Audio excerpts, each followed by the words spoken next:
할렐루야. 우리 옆에 분 오고 인사하겠습니다. 반갑습니다. 은혜 받으세요. 반갑습니다. 네.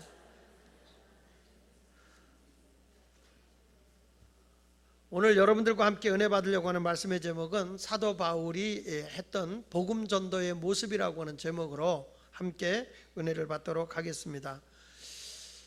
사도 바울은 모든 그 관심이 어디에 두고 있느냐면 하나님 나라의 복음을 전하고자 하는 영혼에 대한 관심을 가지고 있는 사람이 바울이었습니다.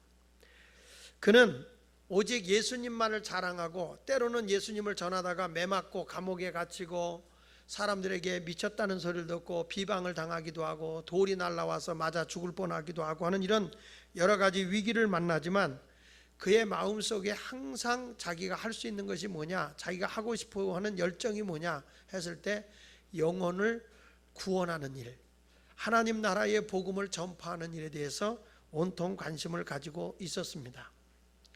저는 이 바울의 생애를 보면서 사람이 어떤 비전과 꿈을 이룬다고 하는 것은 그만큼의 열정이 있어야 된다고 생각을 해요. 어떤 경영학자가 이런 얘기를 했습니다. 사람이 꿈을 실현하는 비결을 알면 무한한 가능성이 그 앞에 펼쳐진다, 이런 말을 했어요. 내가 어떤 꿈을 실현하는 비결만 알게 되면 그 사람 앞에는 무한한 가능성이 펼쳐진다는 거죠. 그러면서 그 비결이 뭐냐, 네 가지로 얘기를 했는데요. 첫 번째는 내 꿈을 실현하는 비결의 첫 번째가 뭐냐라고 했을 때 호기심이다 그래서 호기심. 사람이 어떤 일이 호기심이 있어야 뭔가 하죠. 호기심이 없는 사람은 아무것도 못해요. 우리나라 사람은 세계적으로 이렇게 많이 조그만 나라가 경제적인 영향을 미칠 수 있는 게 왜인가 보면 별나게 호기심이 많은 민족이죠. 하지 말라는 건 또 궁금해서 해보고 싶고, 구멍 뚫어놓고 들여다보지 마시오 그러면 들여다봐야 되고, 사람이 많이 모이는 데 가서는 같이 뭐가 있나 이렇게 들여다봐야 되고, 호기심이 참 중요한 것 같아요. 그 호기심은 두 번째는 뭘 갖고 있냐면 용기를 갖게 된다는 거죠. 사람이 호기심을 가져도 용기가 없는 사람은 호기심만 있을 뿐이지 아무 관심이 없다는 거예요.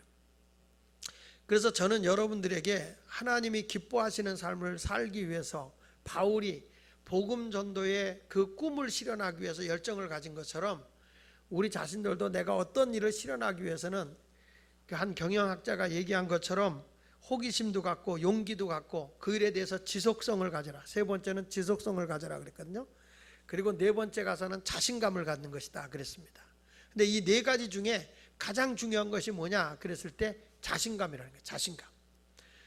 사람이 내가 이 복음을 전하면 저 사람들이 저항하고 반대하고 나에게 핍박이 오는 줄 알지만 반드시 그 가운데서 예수 그리스도를 믿고 새 사람으로 변화되어 사회에, 국가에, 민족에 영향을 줄 사람이 있다는 확신을 가지고 있는 사람이 누구냐? 그 사람이 바로 사도 바울입니다. 사랑하는 성도 여러분, 오늘 그래서 바울이 복음 전도에 대한 얘기를 증거하면서 함께 은혜를 받기를 원하고, 여러분들도 어떤 비전과 꿈을 가졌으면 호기심을 가지고 용기 있게 그리고 지속성 있게 최선을 다해서 여러분 자신감을 가지고 도전해 나갈 수 있는 믿음의 용장들이 되었으면 좋겠어요. 자, 그러면 오늘 바울은 어떤 모습의 복음 전도자의 모습을 보였느냐? 첫째로는 8절과 9절을 다시 보면요, 바울이 회당에 들어가 석 달 동안 담대히 하나님 나라에 관하여 강론하며 권면하되 어떤 사람들은 마음이 굳어 순종하지 않고 무리 앞에 이도를 비방하거늘 바울이 그들을 떠나 제자들을 따로 세우고 두란노 서원에서 날마다 강론했다라고 하고 있습니다. 여기 보면 하나님 나라의 말씀을 전파하는 모습이 나오죠. 자, 제가 여러분 지난번에 지금까지 설교를 쭉 해오면서 누가복음을 해왔고 그 다음에 사도행전을 지금 나가고 있습니다. 근데 누가복음은 누가가 기록을 했어요. 사도행전도 누가가 기록을 했어요. 근데 누가복음의 핵심이 뭐냐면 예수님께서 누가복음 4장 17절, 18절, 19절에 있는 말씀의 첫 설교가 바로 핵심인데, 이 땅에 주님은 하나님 나라를 세우러 왔다는 거죠. 그래서 이사야 61장 1절과 2절에 있는 말씀을 통해서 예수님께서 내가 성령의 기름 부으심을 받고 가난한 자에게 복음을 전파하고 눌린 자에게 자유를 주고 눈먼 자에게 보게 하고 포로된 자에게 자유케 하는 주의 은혜의 해를 전파하러 왔다라고 말씀을 했어요. 그 주의 은혜의 해라는 것이 바로 희년이죠.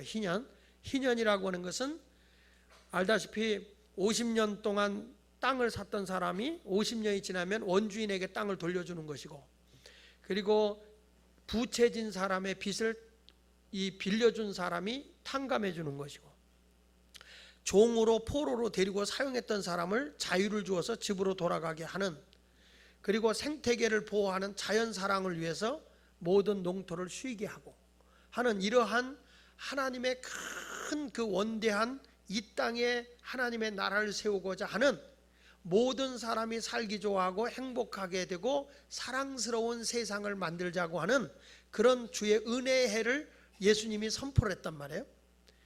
그런데 그 당시에 기득권들이 자기 걸 안 내놓잖아요. 땅을 움켜쥔 자들이 돌려주질 않는단 말이에요. 그런데 예수님은 그런 주의 은혜의 해를 전파하고 나니까 가난한 사람들은 은혜 받아서 좋아하는데, 기득권층은 결국에 예수님을 낭떠러지에 밀어서 죽이려고까지 했던 거죠. 그런 갈등과 계속 번민 속에서 예수님이 가는 곳마다 기득권층에 의해서 미움을 받게 된 겁니다. 예수님이 갑자기 십자가에 못 박혀 죽은 것이 아니라 이 세상의 부정과 비리와 그리고 기득권층에 의해서 움직여지는 나라에 하나님의 나라, 모든 사람이 함께 더불어 잘 사는 나라를 세우고자 오신 분이 예수님이란 말이에요. 그러니까 기득권층이 미워할 수밖에 없죠. 그래, 누가복음 16장에 보면 부자와 거지 나사로가 나오는데, 부자는 지옥에 갔고 거지 나사로는 천국에 갔다. 그게 뭘 의미하는 겁니까? 회개에 합당한 열매는 부유한 자가 가난한 자에게 나눠야 되는데, 이 부자가 가지고 있음에도 불구하고 가난한 자에게 나눌 줄 모르는, 회개가 없는 삶을 살아서 그렇게 지옥에 간 거죠. 그래서 나사로를 살려서 다시 보내면 우리 형제들이 회개할 것입니다, 이렇게 말합니다. 어떤 부자가 와서 나는 어떻게 영생을 얻을 수 있나요? 라고 물었을 때 예수님께서 말씀하기를 이렇게 말하죠. 너 있는 것을 팔아 가난한 자에게 나누고 나를 쫓으라, 이렇게 말해요. 상당히 힘든 메시지지만은 예수님께서는 그 복음의 사역을 계속적으로 증거하다 보니까 미움을 받는단 말이에요. 그렇지만 누가가 그 예수님의 하나님 나라를 이 땅에 건설하려고 했던 이 복음이 어디서 이루어지냐면, 사도행전에서 성령이 크게 임하고 난 뒤에 많은 사람들이 자기 것이라 하지 아니하고 서로 유무상통하고 살게 되죠. 그래서 사도행전 4장 34절에 보니까 서로 나눔으로 인해서 가난한 자가 하나도 없게 되었다라고 성경을 말하고 있어요. 느닷없이 성령이 임하니까 자기 걸 내놓고 나누고 이렇게 살았던 게 아니라 주님의 복음의 희년사상, 나눔의 사상이 거기서 이루어진 겁니다. 거기에 멈춘 것이 아니라 바울이 오늘 말씀한 것도 보면 석 달 동안 담대히 하나님의 나라에 관하여 강론하고 있어요. 예수 그리스도를 믿어서 구원받았어요. 저들이 이 사도행전 이 19장 1절로 7절까지 지난 시간에 보면은 저들이 너희가 믿을 때 무슨 세례 받았냐? 요한의 세례만 받았다. 그거는 죄를 깨우쳐 주게 하게 한 것이 너희가 구원하는 게 아니다. 그래서 저들에게 예수 그리스도를 소개해서 예수 그리스도를 믿게 하고 예수님의 공로로 죄사함 받았다는 표로다가 다시 예수 이름으로 세례를 받고, 그래서 믿는 자들에게 기도를 해줌으로 인해서 성령을 충만하니 받으니 12명쯤 되었다라고 말씀했어요. 그런데 바울은 이렇게 성령을 받고 저들이 하나님의 은혜를 경험한 데 멈춘 것이 아니라 다시금 저들이 석 달 동안을 머물면서 하나님 나라에 대한 희년사상, 이것은 주로 신명기적 사상이에요. 신명기에 나타나 있는 저 죽어서 가는 천국을 얘기하는 것이 아니라 하나님의 사람들이 살고 있는 이 나라에 정치, 경제, 문화, 예술, 교육할 것 없이 모든 것이 하나님의 나라가 이 땅에서 세워져야 한다 하는 것들을 가르쳐주고 있는 내용을 가르치는 거예요. 석 달 동안.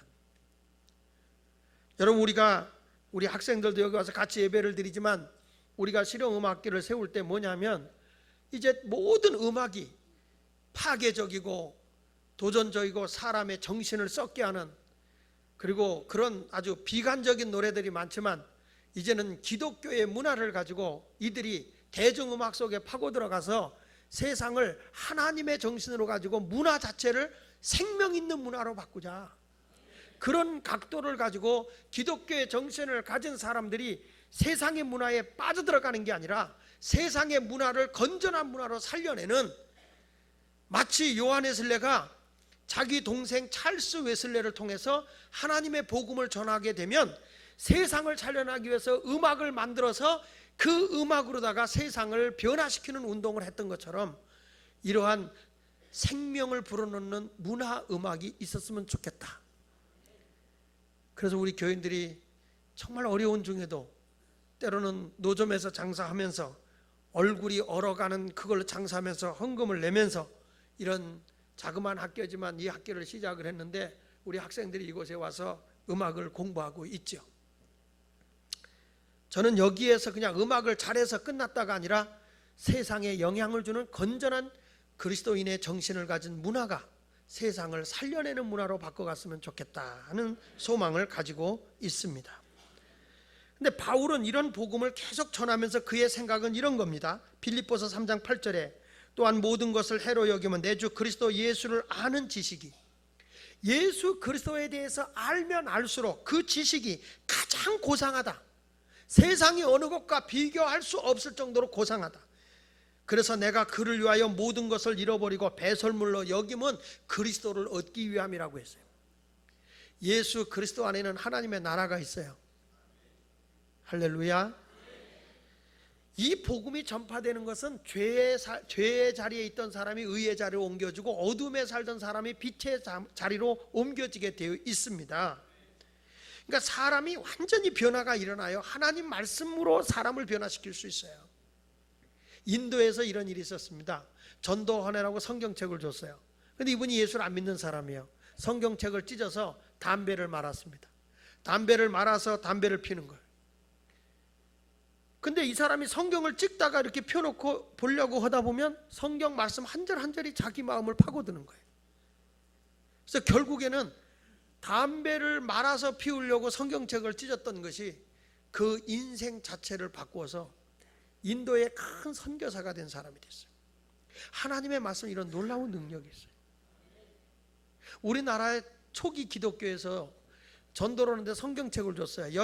여인숙집 주인이 성경책을 받았는데 이게 자기는 뭐 예수를 믿지 않으니까 쓸모없는 책이라 생각하고 이 책을 찢어서, 그때는 창호지가 귀할 때니까 문풍지어고 천장 구멍 난 데다 붙여놨어요. 손님이 들어와서 잘 때마다 천장을 봐도 하나님 말씀이고 옆에 벽을 봐도 하나님의 말씀이에요. 근데 그 말씀을 읽고 인생 자체들이 변화가 일어나는 거예요. 미국도 그렇고요, 한국도 고급 호텔에 가보면요, 호텔 안에 반드시 성경책이 놓여 있어요. 이런 로브 호텔 말고, 이런 로브 호텔 말고 진짜 귀한 호텔 같은 데 가보면 성경책이 놓여 있어요. 여러분, 사람의 인생 자체를 바꿔놓을 수 있는 것은 하나님의 말씀밖에 없어요. 무엇으로 저들을 바꿔놓겠습니까? 불량화의 길을 걸어갔던 어거스틴이 무엇으로 변화됩니까? 어느 날 자기가 이렇게 길거리를 지나가는데 이 처마 밑에서, 담장 밑에서 애들 놀던 애들이 성경을 주설주설 하는 거예요. 이게 아마 주일학교 다니는 애들이 성경 암송을 하고 있었나 봐요. 그런데 그게 무슨 말이지 하다가 어거스틴이 돌아가서 성경책 로마서 13장 11절로 13절을 읽은 거예요. 그 내용은 이런 겁니다.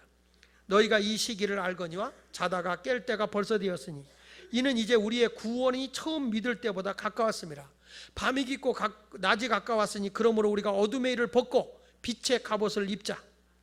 낮에와 같이 단정히 행하고 방탕하거나 술 취하지 말며 음란하거나 호색하지 말며 다투거나 시기하지 말고 오직 주 예수 그리스도로 옷 입고 정욕을 위하여 육신의 일을 도모하지 말라. 이 말씀을 어거스틴이 읽은 거예요. 그 말씀을 읽는데 갑자기 가슴이, 심장이 뛰듯이 두근두근 되더라는 거예요.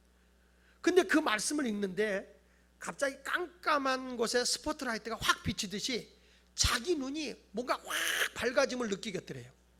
그때부터 이 사람의 변화가 일어나는데 방탕의 길로 걸어가는 게 아니라 거룩의 길로 걸어간단 말이에요. 완전히 새 사람이 됐죠. 그래서 이 사람을 성자라고 불러요. 어거스틴이라는 이름을 부를 때는 꼭 앞에 세인트라는 이름이 붙는단 말이에요. 세인트가 붙는단 말이에요. 성자. 그래서 성 어거스틴이라고 얘기한단 말이에요. 근데 그 사람의 인생 자체를 바꾸는 것이 뭐냐라고 했을 때 하나님의 말씀 한 절이에요. 그만큼 하나님의 나라는 엄청난 능력을 가져다 주는 생명 있는 말씀입니다. 근데 이렇게 변화되는 사람도 있지만은 여기 성경에 보면 9절에 어떤 사람들은 마음이 굳어 순종하지 않고 무리 앞에서 이 도를 비방했다는 겁니다. 하나님의 말씀은 엄청난 능력이 있지만은 그 복음이 자기 생각과 계획하고 맞지 않을 때는 하나님 나라의 복음을 거부하게 되고 비방하게 되는 것입니다. 근데 바울은 로마서 1장 16절에 말씀하기를 내가 복음을 부끄러워하지 아니하노니 이 복음은 믿는 자들에게 모든 믿는 자들에게 구원을 주시는 하나님의 능력이 된다고 그랬어요. 이 복음은 구원을 줘요. 영혼이 구원받아 천국을 가는 것도 있지만은 삶을 변화시키는, 삶을 구원시키기도 하고 육신의 병을 고치는 능력도 있고 신묘막측한 하나님의 놀라운 역사가 있어요. 복음 속에 그런 능력이 있어요. 그래서 그렇게 비방하고 반대를 해도 바울은 멈추지를 않고 계속 복음을 전하는 것입니다. 그래서 사람이 용기를 가지고 비방을 받을 때도 맞설 수 있는 사람이 큰 일을 하는 거예요. 1860년도 미국의 대통령이었던 아브라함 링컨이 미국의 대통령이 당선이 됐습니다. 그때 이 아브라함 링컨에 대해서 굉장히 못마땅히 여기고 반대하는 세력들이 너무너무 많았어요. 미국이라는 나라는 연방 국가입니다. 그러니까 하나의 주가 하나의 나라예요. 그래서 그 주에서 캘리포니아 주 그러면 그 자체의 경제력도 있고 군사력도 있어요. 이게 주가 다 하나의 나라를 이루고 있는데 그걸 연합해서 미국이 유나이티드가 되는 거예요. 유나이티드 아메리카, 연합의 나라란 말이죠. 그래서 미 연합 합중국이라고 얘기를 하는데 링컨이 대통령이 되고 난 뒤에 남부에 있던 주들이 다 탈퇴를 해버렸어요. 우리는 미 합중국을 안 하겠다. 그래서 여러분 일어난 게 남북전쟁이 일어나기 시작한 거예요. 남북전쟁. 하여튼 이 링컨이 대통령이 되자마자 비방을 하는데 사람들이 뭐라 하냐면 기괴하게 생긴 야비한 놈이다. 그 사람은 가난하게 살아서 통나무집에 살면서 장작 쪽에 살았던 사람이기 때문에 사람들이 한때는 장작을 쪼개더니 이제는 미 합중국을 쪼개는 아주 나쁜 놈이다. 삼류 변호사다. 재담꾼이다. 독재자다. 더군다나 링컨은 몸에 털이 많았대요. 내가 직접 가서 보질 못했기 때문에 내용에 보면 털이 많았대요. 그래서 사람들이 뭐라고 그를 비하했냐면 원숭이다. 원숭이. 저 원숭이 지나간다. 그래. 광대다. 하여튼 별 입에 담지 못할 개인적인 인격인 모독과 수모를 다 사람들이 막 퍼부어댔어요.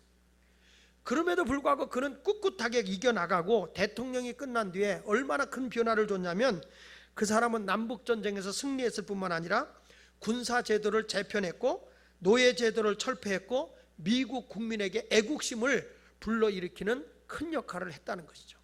그렇게 비방을 받아도 눈 하나 깜짝하지 않았다는 거예요. 그래서 이 링컨이 이런 얘기를 했습니다.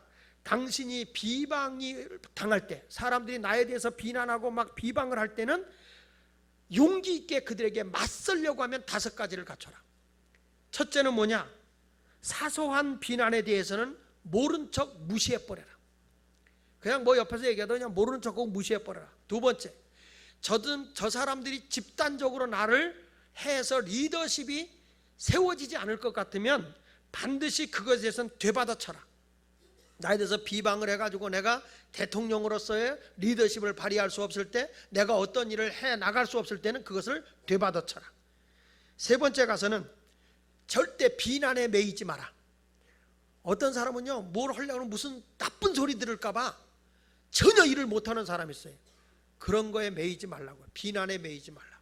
우리나라도요, 그 박정희 대통령 때 그 입산 금지할 때, 난 시골에 살았기 때문에 알죠. 그때는 전부 다 나무에서 뗄 때거든요. 근데 입산 금지하면 나무를 어디서 해야 돼? 그리고 얼마나 면사무소에서 조사가 많이 나왔는지 집집마다 나무 하는 거서 소나무까지 하나만 자르면 다 벌금이에요.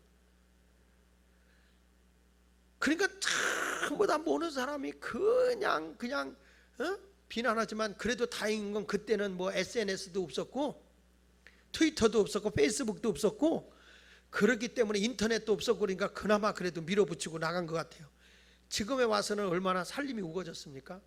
옛날부터 이런 얘기잖아. 나라가 부강하게 되려면 치산치수를 잘해야 된다고. 산을 잘 다스리고 물을 잘 다스리면 그 나라가 부강해진다고 그러잖아요. 욕을 바가지로 먹는 거예요. 저 포항제철을 세울 때도 얼마나 야당 대통령 했던 김영삼 대통령이나 김대중 대통령, 그때 야당으로 했을 때 얼마나 욕을 퍼부어댑니까?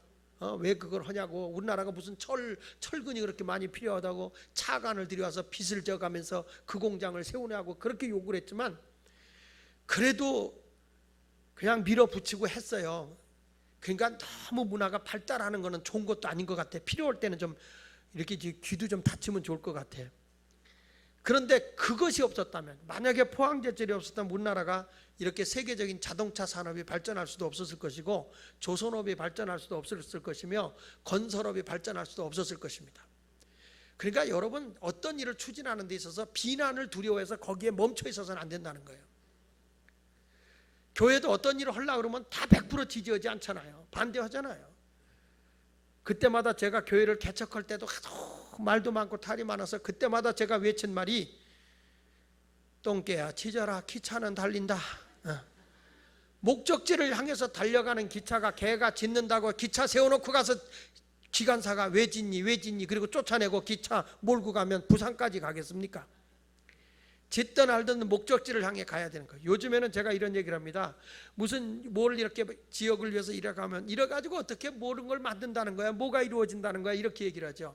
그럴 때 저는 이런 얘기합니다. 콩이 먼저 껍질이 먼저 생기고 알곡이 들어가는 겁니다. 알곡을 먼저 보려고 하지 말고 콩의 형태를 가지고 콩 껍질이 먼저 생기는 거예요. 시골에 살아보면 저는 강낭콩이 생길 때도 보면 먼저 껍질이 생겨요. 그리고 나서 알맹이가 들어서는 거예요. 형태가 없이 먼저 알곡을 추구하는 사람이 있어요. 그거 무섭다고 일 못합니까? 하나, 지금 열매가 안 났다 하더라도 형태가 있기만 해도 열매가 들게 되어 있어요. 그러니까 여러분들도 그런 거예요. 비난이 무서워서 매이지 말라는 거예요. 이러는 사람은 어차피 욕먹는 거예요. 죽은 나무는요, 바람 불어도 흔들리지 않아요. 근데 산 나무는 계속 흔들려요. 죽은 나무는 바람 쐬면 쉬쉬 소리만 내지 아무것도 해줄 거 없어요. 나는 여러분들이 세상을 살아가면서 별 사람 다 만날 거예요. 그러나 옳은 일을 향해서 주님의 영광을 위해서 전진해 갈 수 있는 믿음의 용기가 있는 사람이 되었으면 좋겠습니다. 바로 바울이라는 사람이 하나님 나라의 복음을 그렇게 담대하게 전하고 있는 거예요. 보십시오. 애굽 왕이 모세를 통해서 10가지 재앙이 오고 하나님의 그 능력을 보고도 결국에는 애굽의 군사를 동원해서 이스라엘 백성을 죽이려고 쫓아오지 않습니까? 이게 인간의 강팍한 마음이에요. 여기 성경에 있는 것처럼 마음이 굳어 그랬잖아요. 사람의 마음이 그런 거예요. 그렇다고 해서 주저앉아 있어서는 안 된다는 거예요. 예수님이 그렇게 많은 표적을 행하고 병든 자를 고쳐주고 소경의 눈을 뜨게 하고 죽은 자를 살려주고 했어도 유대인들이 예수를 믿은 게 아니라 십자가에 못 박혀 죽이는데 앞장선 거예요. 사랑하는 여러분, 교회 안에서도 다 옳다고 인정해요. 자기들이 그래 그건 옳은 거야, 참 좋은 일이야. 그런데 우리가 하자 그러면 내가 돈을 좀 써야 되고 내가 시간을 좀 내야 되고 그럴 것 같으면 이해 타산을 따져보고 움직이지 않는 분들이 얼마나 많아요. 머리로는 다 믿는데 실제적으로 실천하지 않는 삶을 살아가는 사람이 너무 많다는 거예요. 여러분들의 신앙은 비방을 두려워하지 말고 전진하고 더 적극적인 삶을 살아가는 성도가 되시길 바랍니다. 보십시오. 바울은 어떻게 합니까? 거기서 비방을 하는데도 구절을 보십시오. 어떤 사람들이 마음이 굳어 순종하지 않고 무리 앞에서 이 도를 비방하거늘 바울이 그들을 떠나 제자들을 따로 세우고 두란노 서원에서 날마다 강론했는데 11시부터 오후 4시까지 5시간씩을 강론했다는 거예요. 그런데 이렇게 이 사람들이 말씀을 전하니까 거기에서 10절에 두 해 동안 이같이 하니 아시아에 사는 자는 유대인이나 헬라인이나 다 주의 말씀을 들었더라 이렇게 말씀하고 있습니다. 왜냐? 사람이요 100% 지지는 못 받는 거예요. 나라를 이끌고 가는 것도 몇 %가 안 돼요. 제가 책을 읽다 보니까 교회도 목사님의 목회 사역을 위해서 적극적으로 함께하는 사람은 5% 미만이라는 거예요. 5% 미만. 그리고 이제 보편적으로 그냥 좋은 게 좋다고 긍정적을 가지고 있는 사람이, 약간 긍정성을 가지고 있는 사람이 10%. 그리고 그냥 헤아릴 수 없는 긍정인지 아닌지는 모르겠지만은 헤아릴 수 없는 긍정, 그게 25%래요. 반면에 적극적 반대 세력이 5%, 부정적인 생각을 가지고 있는 사람이 10%, 그리고 아주 부정적인 생각을 가지고 있는 사람들이 약 또 한 15%, 25%라고 25%. 그러니까 사람은 이렇게 보면, 그래서 이 대세가 어디로 기울어져야 되느냐 했을 때, 부정적인 대세로 기울면 약간 긍정이 되게 부정으로 쏠려가고, 긍정적인 대세로 휩쓸려 버리면 약간 부정이 긍정으로 온다는 거예요. 그래서 어느 목사님들이 자기 인기를 얻기 위해서 우리 교인들이 다 나를 지지할 거라고 생각해가지고 신임 투표했다가 쫓겨나는 이유가, 갑자기 이쪽에 부정적인 요소를 가진 사람이 세게 끌고 나가게 되면 그걸로 빨려가는 사람이 많다는 거죠. 절대 신임 투표는 안 하는 게 좋은 거예요. 이게 교회 안에서는 나는 안 하잖아. 나는 다 좋아요. 다 좋은 것 같아요. 목사님 수세식 화장실 가서는 욕하는 사람도 있어요. 그러니까 그런 것에 대해서 우리는 이것이 옳은 일이다 할 때는 전진해 가는 신앙생활을 해야 할 줄 믿습니다. 이제 바울은 그렇게 핍박을 당하고 어려움을 당함에도 불구하고 하나님 나라를 전파했다. 자, 그렇게 말씀이 전하고 나니까 두 번째는 이 복음의 능력이 표적으로 나타나는 거예요. 한번 보겠습니다. 11절을 같이 보겠습니다. 시작. 하나님이 바울의 손으로 놀라운 능력을 행하게 하시니 심지어 사람들이 바울의 몸에서 손수건이나 앞치마를 가져다가 병든 사람에게 얹으면 그 병이 떠나고 악기도 나가더라는 거예요. 하나님의 말씀을 들은 자들이 말이죠, 정말 바울이 가서 말씀을 전하고 나서 능력을 행하면 병든 자가 낫고 귀신이 떠나가고 이런 역사가 일어나는 거예요. 여러분, 우리가 예수를 믿잖아요. 예수 그리스도를 나의 구주로 믿으면 믿는 자에게는 구원의 능력이 나타나요. 내가 예수 안에 있으면 주의 이름으로 기도하잖아요. 그러면은 병든 자가 고침받는 경우가 많습니다. 어떤 분은 이렇게 교회에 누가 능력 있다, 근데 그게 아니라 내 안에 예수 그리스도가 계시고 내가 예수 이름을 믿는다면 누구에게나 구원의 능력이 있어요. 그것은 영혼의 구원도 있지만 육신의 건강도 주시는 육의 구원도 있단 말이에요.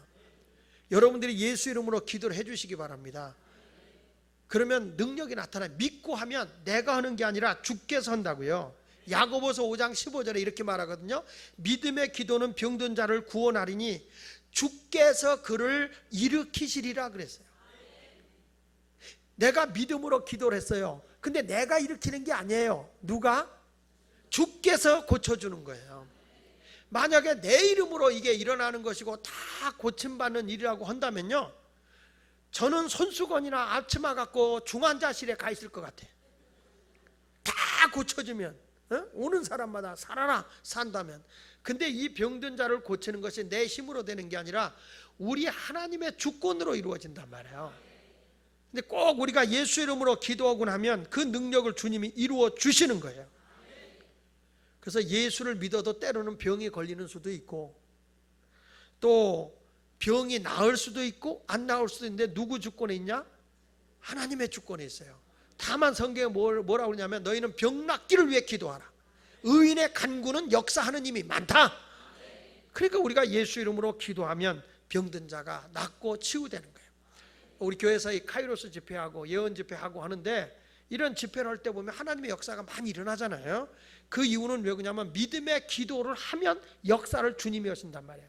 그런데 거기에 조그만 교만이 들어가서 내가 뭘 하는 것처럼, 내가 무엇인가를 이루는 것처럼 하게 되면 그때부터 하나님의 역사가 일어나지 않아요. 저는 집회를 해서 전국을 다니며 부흥회를 인도하니까 그 말씀을 전하는데 사람들이 정말 구름대같이 모여요. 정말 사람들이 많이 모이는데 이 교회 가서 집회하는데 막 하나님의 기적이 일어나는 거예요. 놀라운 역사가 막 일어나죠. 그 놀라운 역사가 일어난다고 해서 딴 교회 가서 똑같이 해보면요 하나도 역사가 일어나질 않아. 왜 똑같은 사람이 갔는데 안 일어날까요? 내 의지로 되는 게 아니에요. 주님이 하시는 거예요. 그러니까 믿음은 복잡하게 생각하지 말고 그냥 단순하게 내가 그분을 믿고 있으면 그분이 알아서 하는 거예요. 내가 뭔가 이루려고 하지 말고 그냥 나는 주님을 믿습니다. 그냥 보편적으로. 자식이 말이야 부모님이 내 부모님을 믿는데 그 믿는 걸 그렇게 힘들게 믿으려고 할 필요가 뭐 있어요? 응? 그냥 아버지 어머니 그러면 되는 거지. 그걸 왜 그렇게 힘들면서 거룩하시고 자비로우시고 능력이 한량없이 많으시고 그런 말을 안 해도 그냥 아버지요 어머니고 아버지한테 용돈 받으면 아버지 미안한데 나 지금 급한 일 있어 그런데 5만 원만 좀 빌려줄래요? 아니 빌려준 거 5만 원만 주세요. 그렇게 당당히 구하면 되지. 인자하시고 사랑이 많으시고 나를 낳아 이렇게 눈물겹게 키워주신 사랑이 많으신 아버님이시여. 야, 뭔 얘기하려고 그러냐? 빨리 결론만 얘기하라. 아니요, 내 얘기를 끝까지 좀 들어보시고 졸지도 주무시지도 아니하면서 나를 관심을 갖고 보살피는 아버지 나가버렸대. 그런 것은 아닙니다. 여러분 우리가 진심으로 믿음을 가지면 주께서 역사해 주심을 믿으시기 바랍니다. 자, 이렇게 막 병든 자가 낫고 귀신이 나가고 그러니까 거기에 이 마술사들과 또 제사장 그룹에 있었던 사람들이 뭔가 자기도 해보고 싶은 거야. 야, 이거 가서 딱 기도해서 귀신아 나가라 그래서 귀신이 욱 하고 나가고 병든 자가 낫고 그러면은 인기가 따봉일 것 같아요. 그래서 이 사람이 흉내를 냅니다. 13절에 보니까 이에 돌아다니며 마술하는 어떤 유대인들이 시험 삼아 악기 들린 자들에게 주 예수의 이름을 불러 말하되 내가 바울이 전파하는 예수를 의지하여 너희에게 명하노라. 알긴 알아. 이렇게 귀신은 명해야 나가는 거 대적해 나가는 걸 아니까 바울이 믿는 예수 이름으로 내가 내게 명하노라 그랬어요. 그랬더니 미친 사람이 귀신 들린 사람이 14절에 유대의 제사장 스게오의 아들 일곱 아들 똑같이 그 일에 참여했었거든요. 근데 15절 보세요. 악기가 대답하이르되 내가 예수도 알고 바울도 알거니와. 귀신도요 귀신같이 알아. 어? 벌써 귀신도 인격이기 때문에 알아요. 알아. 귀신같이 하는 거예요. 내가 바울도 알고 예수도 아는데 너는 누구냐? 어? 네 안에 예수가 없는 거죠. 이게 영적인 싸움인데 영이신 주님이 내 안에도 없으면서 자기들이 그냥 흉내를 낸 거란 말이야. 그러니까 귀신이 딱 그걸 하는 거죠. 그러니까 여러분들 절대 귀신을 두려워할 필요 없어. 내 안에 예수 그리스도가 계시면 능력이 있습니다. 근데 이게요 예수가 내 안에 없음에도 불구하고 남이 한다고 해서 흉내하다가는 귀신 들린 사람한테 매 맞는 사람 많아요. 영적으로 눌려버려요. 그런데 이렇게 해요. 마귀가 나의 믿음을 테스트하기 위해서 괜히 위협을 가할 때가 있어요. 저 그전에 세상에 이런 일이라고 하는 걸 보니까 고양이가 쥐를 쫓더라고. 쥐를. 그러니까 이 쥐가요 급하니까 팔짝 뛰더니 고양이의 여기를 꽉 물었어. 그러니까 쥐가 대령대령 보니까 고양이가 놀래가지고 막 도망을 가요. 그러니까 쥐를 여기 달고. 그 쥐가 이제 나중에는 이게 이제 떨어졌어. 떨어지니까 고양이가 저만 집 가서 쥐를 보고 이렇게 보고 있는데 어쩜 우리 교인들하고 비슷한지 몰라. 응? 지금 여기에 나에게 능력이 있단 말이야. 예수 이름으로 내게 능력을 줬단 말이에요. 근데 마귀가 때로는 나를 현혹하고 나의 믿음을 약하게 여기서 어느 때는 공격적으로 대할 때가 있어요. 그런 거에 대해서 두려워하지 말라는 거야. 왜냐하면 내 안에 예수가 계시기 때문에. 여러분 고양이가 쥐를 두려워하더라니까. 이게 얼마나 우스운 얘기야. 근데 그 표정의 눈빛을 보는데 고양이가 쥐를 보면서 굉장히 겁먹은 눈빛을 보는데 어쩌면 우리 교인들하고 비슷한지 몰라. 이거는 어떤 사람의 특징으로 어떤 사람만 특허를 가지고 있는 게 아니에요. 예수 그리스도 이름으로 기도하면 다 귀신이 쫓겨나게 돼 있어요. 그러니까 내 안에 예수가 계신 걸 믿고 나가시길 바랍니다. 그래서 거기 보세요. 15절에 악기가 대답하되 내가 예수도 알고 바울도 알고 너는 누구냐? 악기 들린 사람이 그들에게 뛰어올라서 눌러. 귀신 들린 사람이 힘도 세잖아요. 그들을 상하여. 그러니까 아마 넋실나게 얻어 터진 것 같아. 그래서 매 맞고 벗은 몸으로 그 집에서 도망했다. 홀딱 벗고 도망가 버렸어. 이게 영적으로 이게 여러분 이 참 영의 세계가 굉장히 민감하거든요. 그러니까 이러한 영적인 세계에서 승리하고 나가는 여러분이 되기 위해서는 항상 하나님의 말씀을 내 안에 충만히 채워야 돼요. 자, 이것을 보고 이런 결과가 나타났습니다. 같이 볼게요. 17절에 시작. 에베소에 사는 유대인과 헬라인들이 다 이 일을 알고 두려워하여 주 예수 이름을 그러니까 정말 주님은 하나님은 살아계시구나 알게 된 거예요. 그러니까 예수 이름의 영광을 받는 거죠. 여러분, 우리가 지역을 섬기면서 예수마을 운동한다, 물론 그거 중요해요. 그런데 중요한 건 영적 싸움에 먼저 이겨야 돼요. 영적으로 능력 있는 성도가 되고, 그리고 또 사회 나가서 이웃사랑도 하고 봉사도 하는 거죠. 우리는 영적인 것이 강한 사람이 됐으면 좋겠어요. 내가 기도해 주면서 말이죠, 일을 해야 된단 말이에요. 또 여기 보면 18절에 믿은 사람들이 많이 와서 자복하여 행한 일을 알리며 자기 죄를 다 고백을 하는 거예요. 다. 전에는 그런 일이 많았어요. 어느 집에 귀신 들린 자가 있었어요. 이제 정신 이상된 분이 있었잖아요.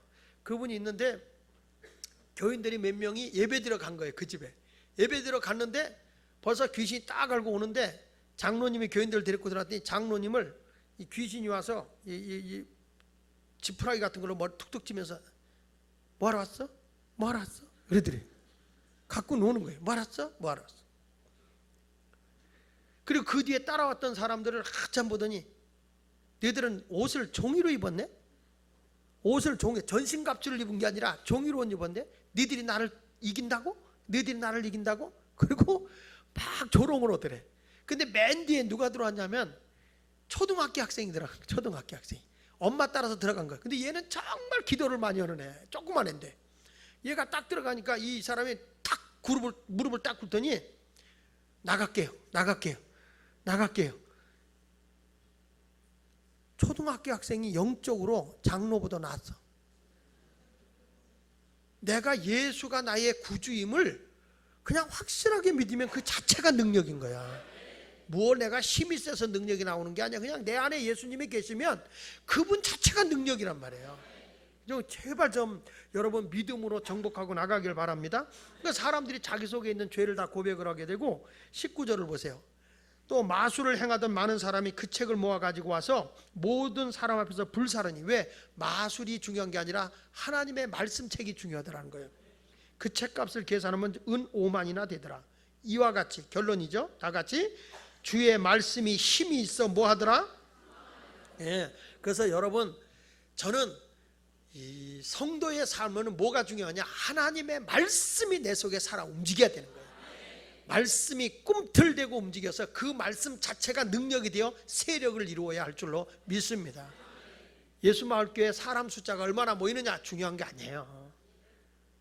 우리 자신들 속에 진정으로 예수 그리스도를 믿어서 영적인 하나님의 능력 있는 사람, 그런 성도가 여러분 모두가 다 되시기를 예수 이름으로 축원합니다.